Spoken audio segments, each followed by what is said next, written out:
Hello বন্ধুরা, তো চলো আজকে তোমাদের সঙ্গে আমি চান্দা মাছের টক ঝাল করছি, সেটাই শেয়ার করছি। তো দেখো খুব সুন্দর মাছগুলো তো ভালো করে ধুয়ে বেছে নিয়েছি, হলুদ লবণ মাখিয়ে নিলাম।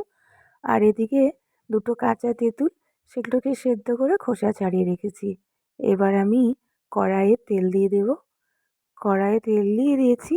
এবার আমি মাছগুলো ভালো করে উল্টিয়ে পাল্টিয়ে হালকা করে ভেজে নেব। ভেজে নেওয়ার পরে মাছগুলো এখন আমি উঠিয়ে নিচ্ছি।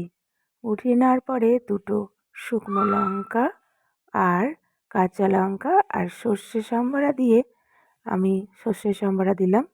দেওয়ার পরে এখানে আমি একটু মশলা দিচ্ছি, সেটা হলো আদা, জিরে আর লঙ্কা বাটা।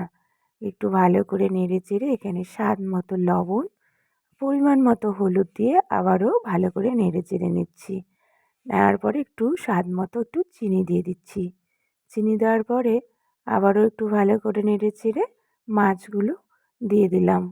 মাছগুলো দিয়ে দেওয়ার পরে আবারও ভালো করে একটু নেড়ে চেড়ে নিলাম। নেওয়ার পরে দেখো এই যে তেঁতুলগুলো আমি যে সেদ্ধ করে রেখেছিলাম, সেই তেঁতুলের গোলাটা আমি এখন দিয়ে দিলাম।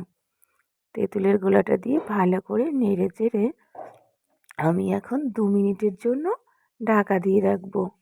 তারপরে 2 মিনিট বাদে ঢাকা খুলে দেখছি আমার মাছটা টক ঝালটা হয়ে গেছে।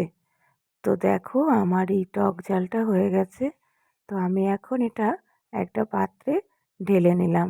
ঢেলে নেওয়ার পরে দেখো কেমন লাগছে। ভালো লাগলে অবশ্যই আমাকে জানিও।